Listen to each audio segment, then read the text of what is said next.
Pasamos al tema 3, el tema más importante en traumatología en general, son las fracturas, luxaciones y esguinces. En Canales 2013 nos preguntaban, en el tratamiento de las fracturas, una de las siguientes actuaciones no es correcta. ¿Vale? Profilaxis antitrombótica en pacientes inmovilizados. Bueno, perfecto. Utilizar yeso circular en inmovilización inmediata tras un traumatismo. Ahora veremos. Evitar el vendaje de yeso sobre ella. Por supuesto, así evitamos que se produzcan lesiones por úteros por presión. Tratamiento analgésico, obviamente. La que no nos cuadra es la de utilizar un yeso circular en inmovilización inmediata tras el traumatismo. Un yeso circular no produce una inmovilización completa. Lo que sí nos va a producir es que en esos estadios iniciales en los que se produce mucha inflamación, podemos causar un síndrome compartimental. Entonces, si vemos mucha inflamación, yesos circulares no de inicio. Vamos a hablar de las fracturas. Bueno, la clínica de una fractura es clara. Dolor, tumefacción, deformidad, crepitación e impotencia funcional. No siempre es tan sencillo como esto. Lo que sí que hay que hacer siempre es una exploración neurovascular distal a la fractura, para ver si se ha comprometido alguna estructura nerviosa o vascular. La más frecuente es la lesión nerviosa del nervio radial, cuando se produce una fractura diafisaria de húmero, por el trayecto que tiene el nervio radial alrededor del húmero, se produce una lesión que nos lleva a la mano caída, es decir, extensión de la muñeca. ¿Cómo llegamos al diagnóstico? Pues obviamente, como siempre, con una radiografía, pero nunca una radiografía en una sola proyección. Mínimo 2 proyecciones con 90 grados de diferencia entre sí.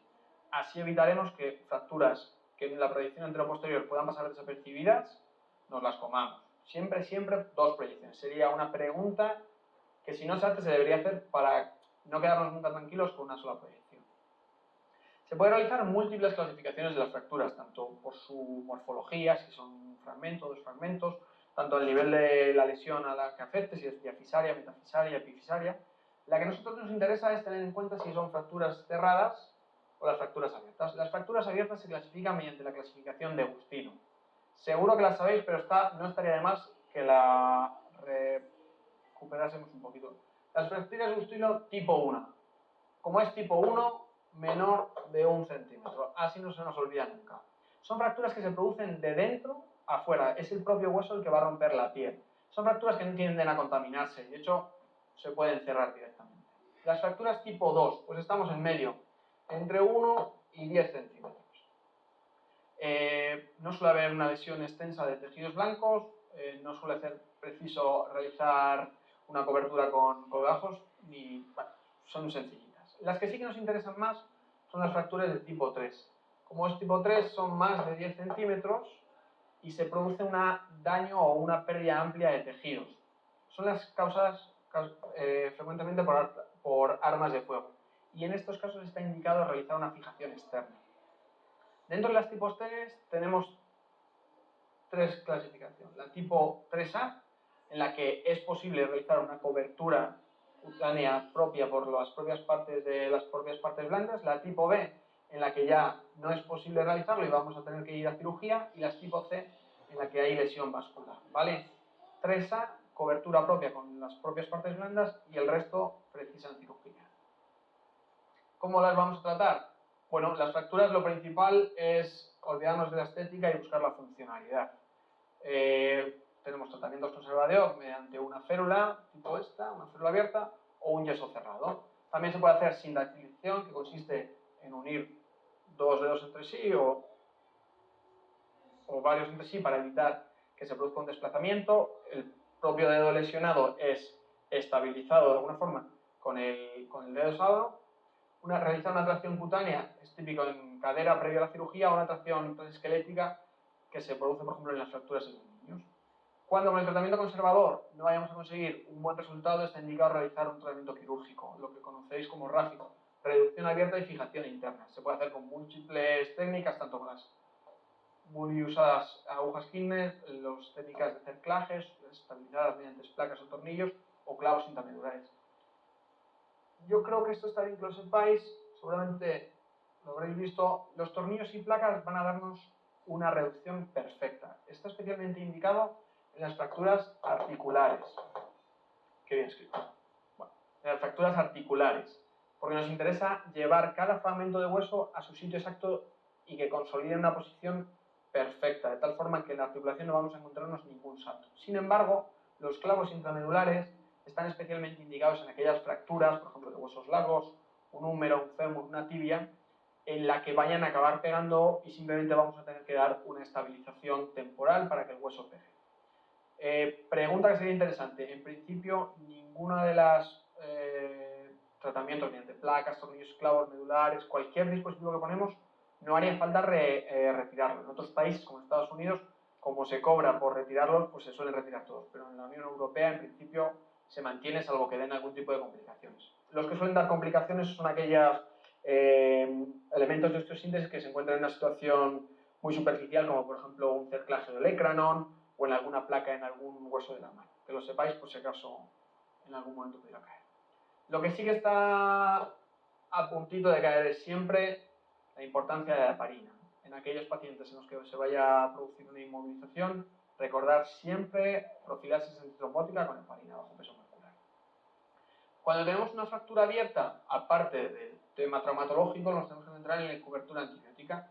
Está indicado siempre en las fracturas tipo 3 mediante una cefalosporina de primera generación más un aminoglucósido. Los aminoglucósidos el que más se utiliza suele ser la gentamicina, se suele hacer de 3 a 5 miligramos kilo.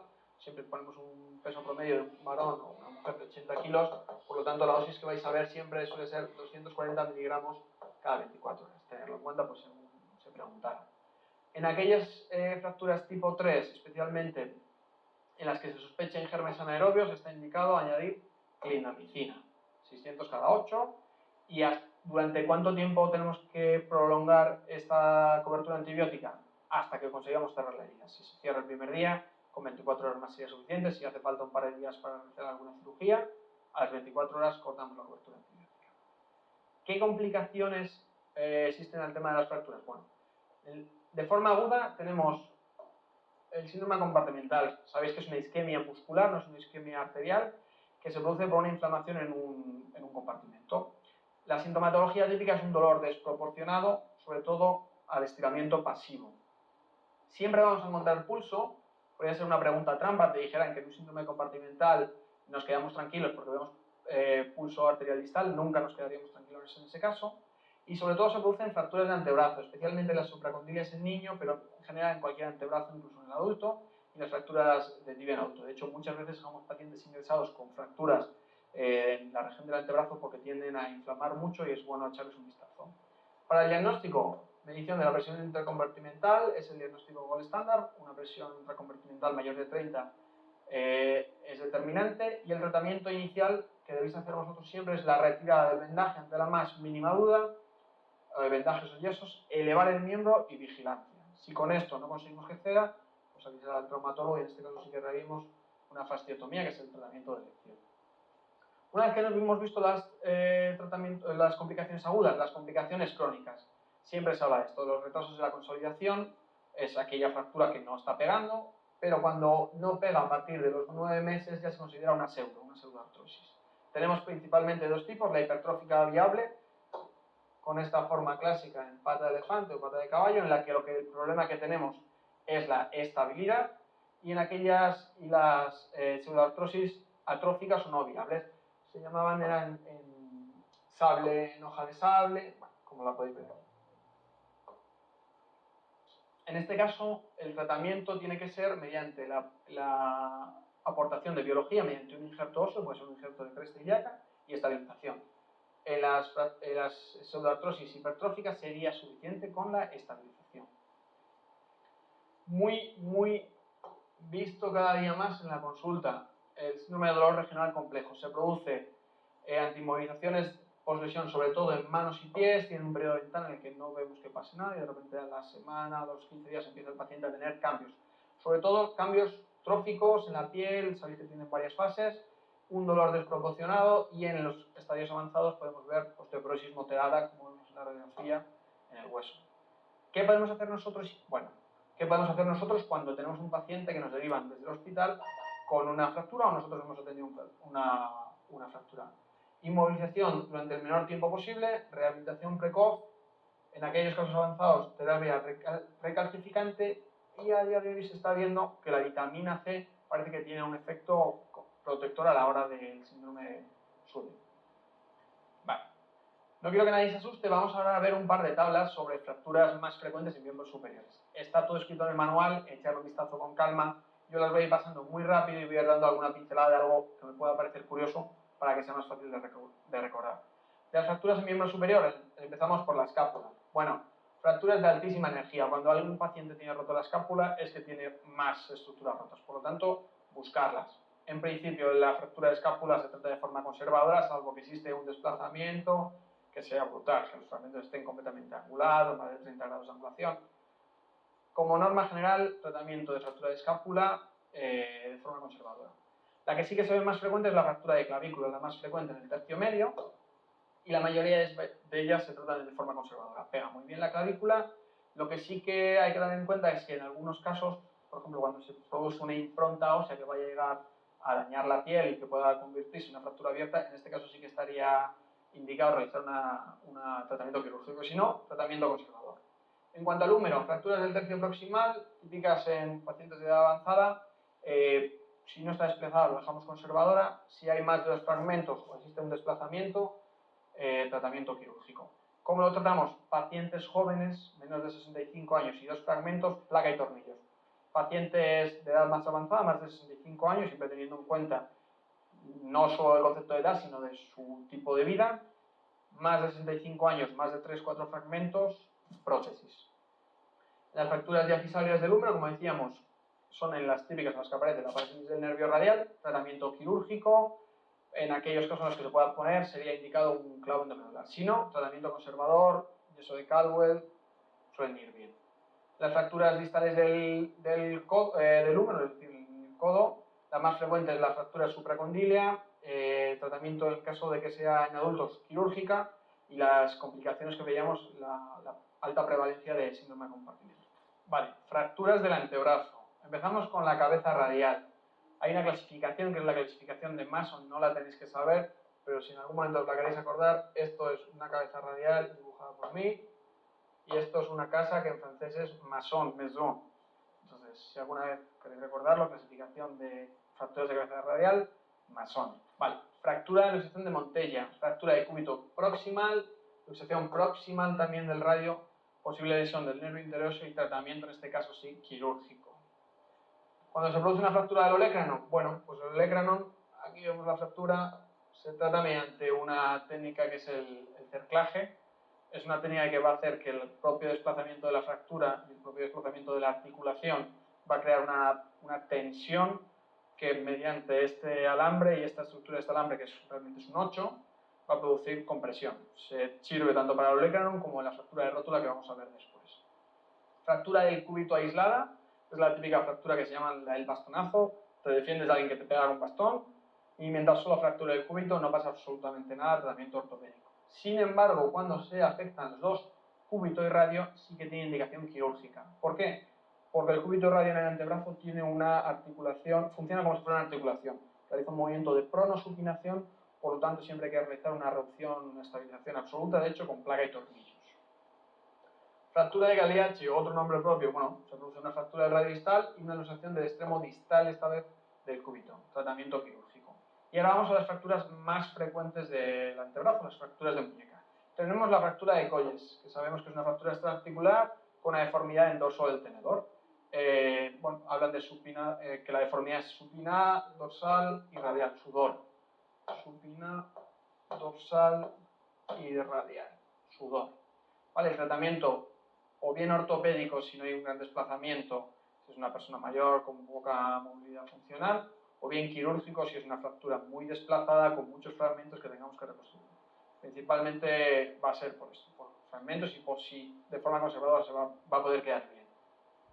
Otros tipos de fractura, el Goiran-Smith, que es una Colles pero invertido, en este caso se llama deformidad en pala de jardinero con desviación palmea. El Rea-Barton, que es una fractura, en este caso ya es intraarticular por cizallamiento, y el Hutchinson, que es una fractura de la estiloide radial. Tratamiento quirúrgico solamente si hay desplazamiento, si no lo dejamos de forma conservadora. Seguimos con las fracturas de la mano, las fracturas del primer metacarpo, en este caso sería la fractura de Bennett, en la que va a ser preciso realizar un tratamiento quirúrgico por la interposición de la musculatura aductora del primer dedo. Cuando hay múltiples fragmentos se denomina fractura de Rolando y en este caso el tratamiento es ortopédico. La fractura típica del camorrista no se llama del bolsador, sino del camorrista, es la fractura del cuello del quinto metacarpo.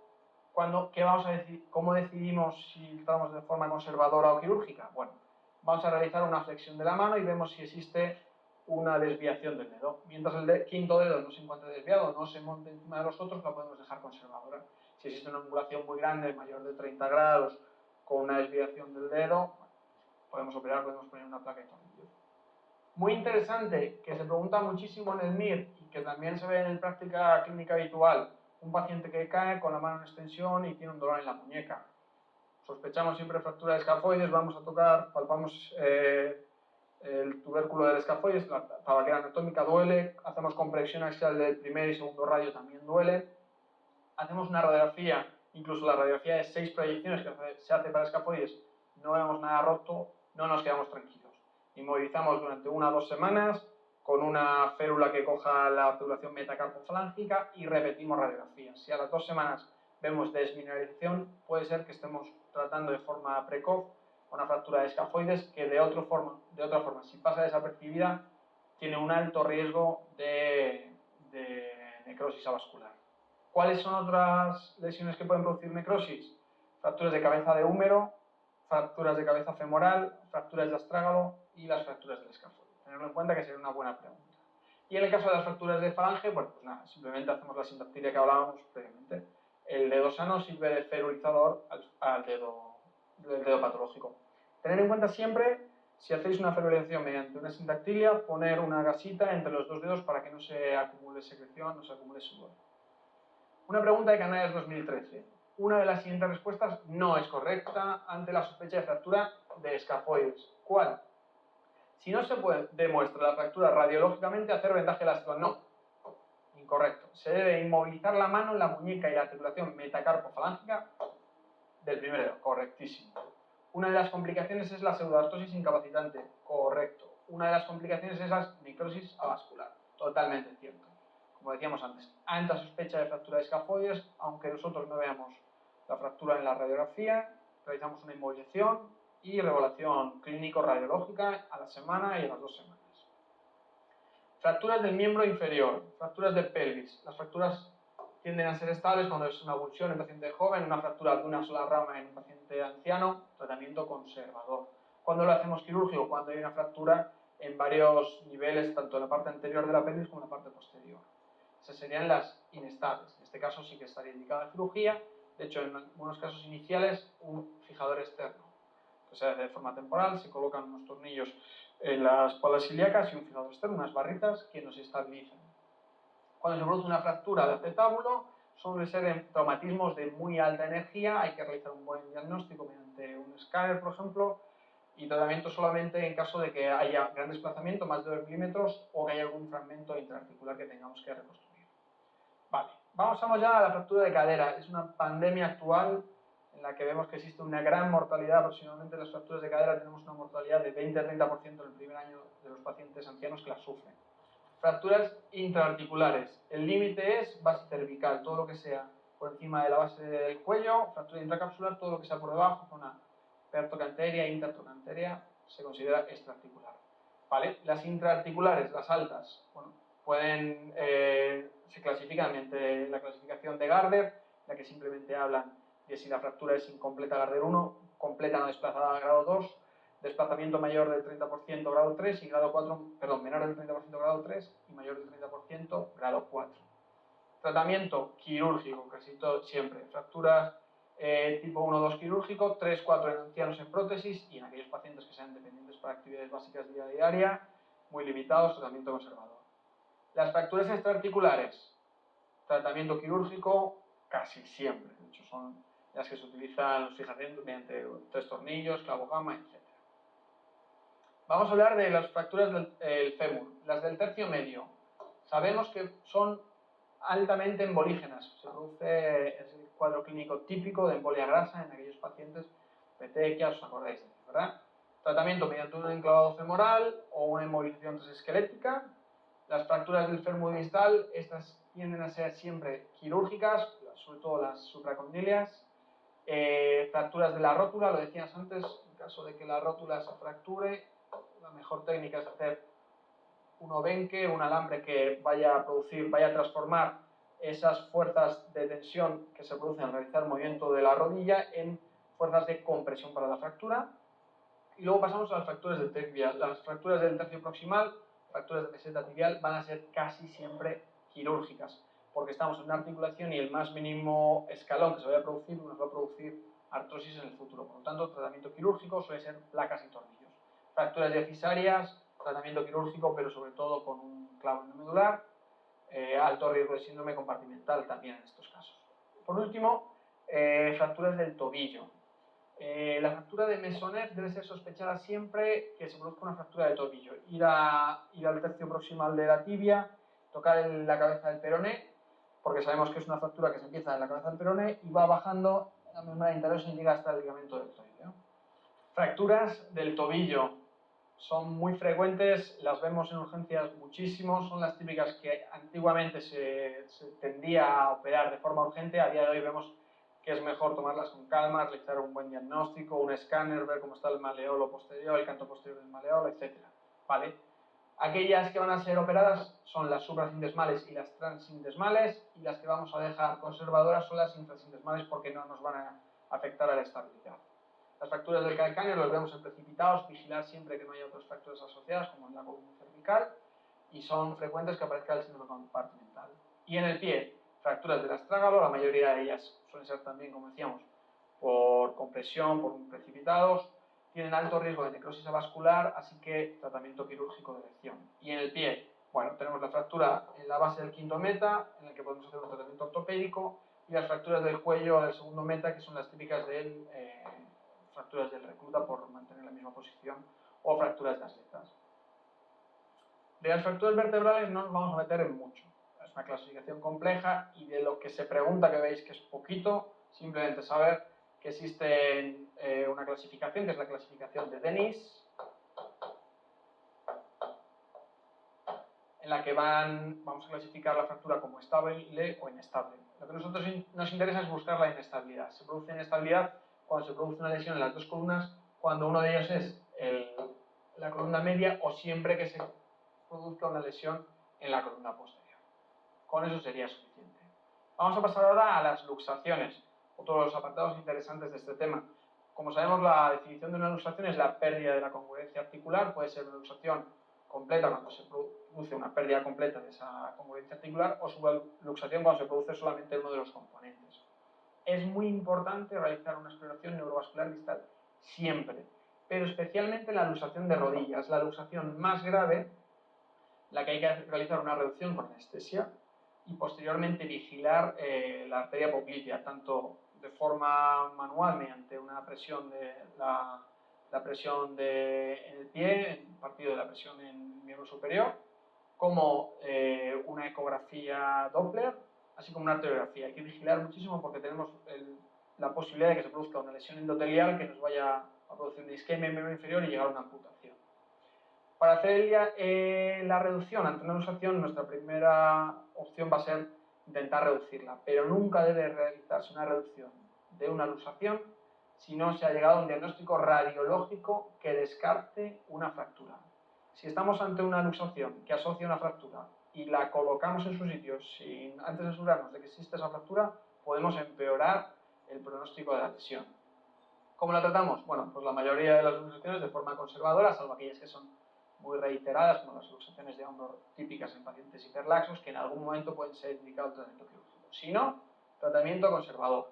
Debe ser precoz, realmente lo va a reducir el anestesista mediante la anestesia y los relajantes musculares y con movimientos suaves. Existen múltiples maniobras, bueno, ahora veremos alguna como la maniobra de Kocher, típica para la reducción del hombro. Después de la reducción, inmovilizamos y tratamiento funcional tan rápido como sea posible.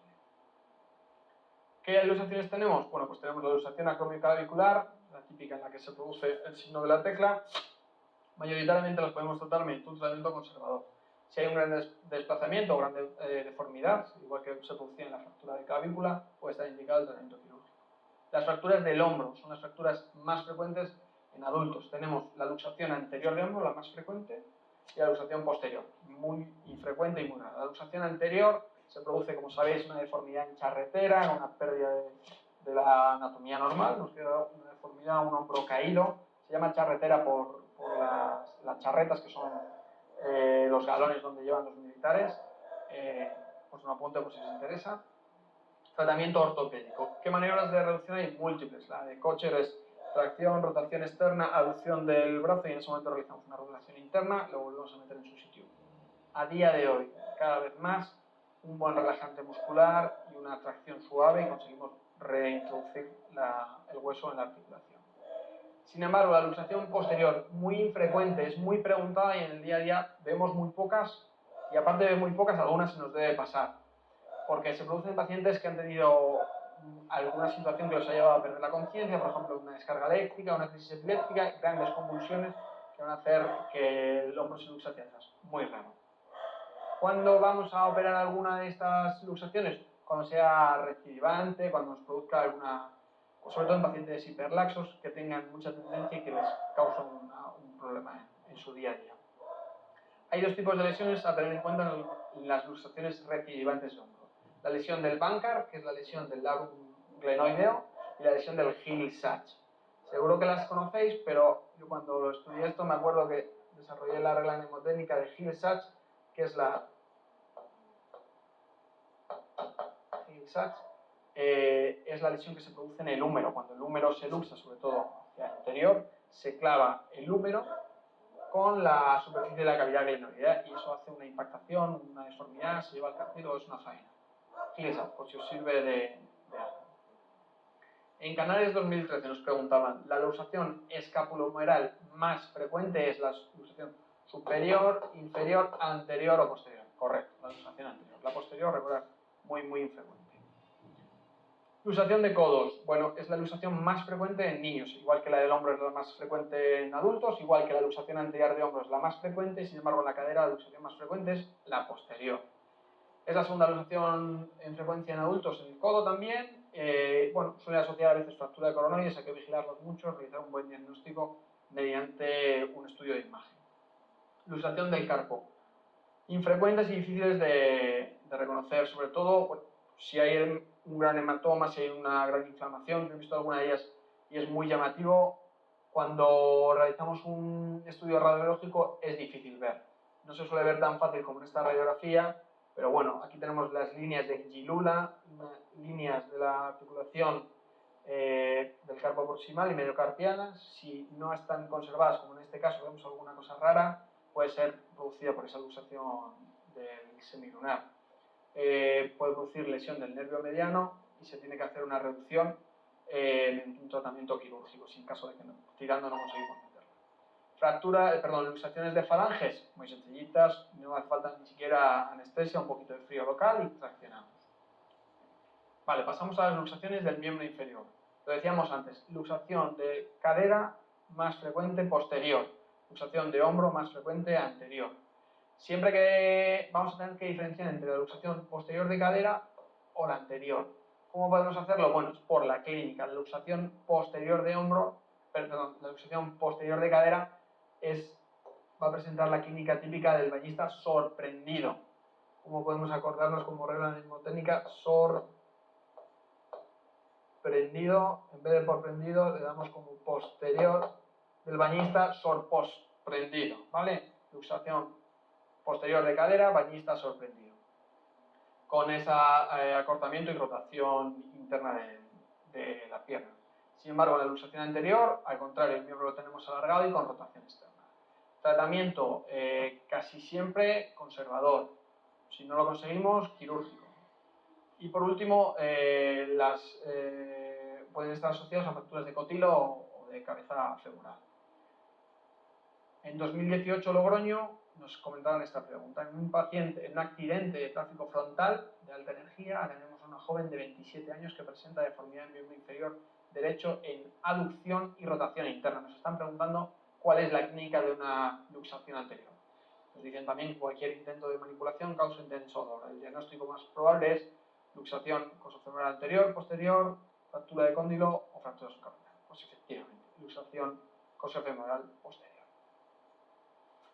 Luxaciones de rótulas son muy frecuentes en deportistas, partidos de fútbol. El paciente tiende a tener la rótula de esta forma, se suelen luxar siempre hacia lateral. Como la reducimos, realizando una extensión de la rodilla, a la vez realizamos una presión suave desde el lateral, conseguimos que se vuelva a colocar bien en su lugar.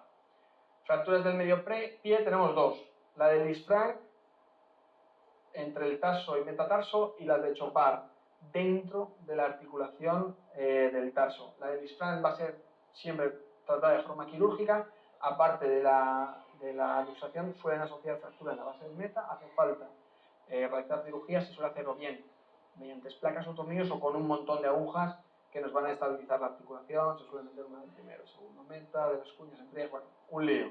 Esta siempre hay que operarla, sin embargo, la luxación de Chopard con un tratamiento conservador suelen ir bien. Importante, que lo decíamos antes, no nos olvidemos de las luxaciones de rodilla. Muy importante realizar su reducción y vigilancia posterior siempre de los pulsos popliteos. Llegamos ya a la última parte dentro de este tema, que son los esguinces. Esto lo vemos todos habitualmente en las guardias de urgencia, siempre tenemos algún familiar con algún esguince, siempre nos van a preguntar de esto. Lo vamos a saber seguro casi todos, pero vamos a ver alguna pregunta referente al esguince cervical. Todas las respuestas son correctas, excepto, vamos a buscar la falsa. El inicio del dolor es siempre inmediato. Bueno, por técnicas de test, siempre que aparezca un siempre, dudamos. Presenta dolor intenso y disminución de la movilidad, obviamente. Se debe excluir la presencia de fractura, pues no me parece nada mal. La movilización precoz es muy importante, pues por supuesto, están diciendo obviedades. La falsa es que el dolor sea siempre inmediato. De hecho, como vemos en los accidentes de tráfico, es típico el paciente que está bien, tiene un subidón de adrenalina, no le duele nada, pero pasado 1 o 2 horas, cuando el cuerpo se queda frío, empiezan con contracturas musculares y un dolor muy exagerado. ¿Qué clasificación hay que hacer de los esguinces? Pues 3 niveles, lo sabemos, grado 1 leve, grado 2 moderado y grado 3 grave. Los mecanismos de energía, obviamente, de menos a más. ¿Qué es lo que yo creo que podría ser susceptible de ser preguntado? Bueno, que en el grado 1 la rotura de fibras es microscópica, no la llegamos a ver. En el grado 2 la moderada es macroscópica, pero es incompleta, sería tal que así. Y en el grado 3, por un mecanismo de alta energía, la rotura es completa. Ahí suele haber impotencia funcional, ¿vale? Tenerlo en cuenta por si se preguntara. ¿Y qué suele pasar? Viene a nuestra consulta un paciente con un esguince de tobillo, se ha torcido. ¿Cómo actuamos? Bueno, pues aunque en el día a día todos pedimos mayoritariamente una radiografía, hay unos criterios que son las reglas de Ottawa que nos van a indicar si hace falta pedir una radiografía de tobillo y de pie o si simplemente con la exploración nos podemos quedar tranquilos ante un esguince. Dicen en Logroño 2018, las reglas de Ottawa son una serie de indicaciones de exploración que de estar presentes hacen recomendable la práctica de una radiografía. Señale la respuesta no incluida en las mediciones. Si no sabemos la regla de Ottawa, una pregunta que en principio podría ser considerada difícil pasa a ser facilísima. ¿Cuál de estas no es uno de los elementos de la regla de Ottawa? Dolor en el escafoides tarsiano, dolor selectivo a la palpación de la cara posterior distal del maleolo peroneo, también nos habla lo mismo en maleolo tibial, vale, estas dos son correctas, dolor selectivo en la base del primer metatarsiano, falso. No es en la base del primer metatarsiano, sino en la base del quinto metatarsiano. Esta también es correcta, dolor en el escafoides. Son estas. Nos sirven dolor siempre en la cara lateral, del cóndilo tanto lateral como del cóndilo medial, dolor en la zona medial en el hueso navicular, en el escafoides, y en la cara lateral en la base del quinto meta. Aparte de esto, que el paciente sea incapaz de mantenerse de pie, es decir, incapaz de dar 4 pasos después de la lesión. Siempre que cumpla alguno de estos criterios, realizamos la radiografía, si no, no haría falta. Y el tratamiento, bueno, pues súper conocido, el acrónimo RICE, REST, descanso, hielo, compresión para bajar la inflamación y elevación. Lo conseguimos elevar un poquito, se nos inflama menos. En aquellos casos en los que sea un esguince moderado o grave, no estaría de más, si tenemos cualquier duda, preguntar al compañero traumatólogo para algo estamos y valorar sobre todo heparinas de bajo peso molecular. En el día a día cada vez se pautan más heparinas en pacientes en los que se vaya a hacer una mera inmovilización. Si un paciente va a estar inmovilizado más de 48 o 72 horas, indicación de profilaxis. ¿Qué pasa con algunos esguinces un poco más infrecuentes? Los esguinces de rodillas, que también se ven mucho. Bueno, es normal que la rodilla se nos ponga como una pelota, hacemos una exploración básica, las rodillas duele mucho y no nos van a permitir movilizar en el momento agudo, entonces no nos preocupamos demasiado, simplemente lo que hay que hacer es descartar alguna de estas sintomatologías. Si tenemos un derrame muy grande y esta tensión, sí que estaría indicado realizar un drenaje, una artrocentesis evacuadora, si no, mejor no tocarlo, porque al fin y al cabo estaríamos introduciendo o facilitando la introducción de gérmenes a la articulación. Lo que si tenemos que hacer la artrocentesis, valorar. Cuando existe una lesión de meniscos, el derrame suele ser seroso y tarda unas 18-24 horas. Sin embargo, cuando existe una lesión del cruzado anterior, el derrame es brutal, es muy rápido y es hemático. Lo que se pregunta mucho y que se comenta mucho es la tríada maligna de O'Donoghue. Consiste en una lesión combinada, es típica de pacientes con unos impactos en valgo. Si este jugador de rugby recibiera un impacto en valgo, se produciría una compresión del lado medial y una distracción del lado lateral, causando una rotura del ligamento lateral interno, del ligamento cruzado anterior y el menisco interno. Pues con este acabamos el que podría ser el tema un poquito más tedioso. Lo leéis tranquilamente por el manual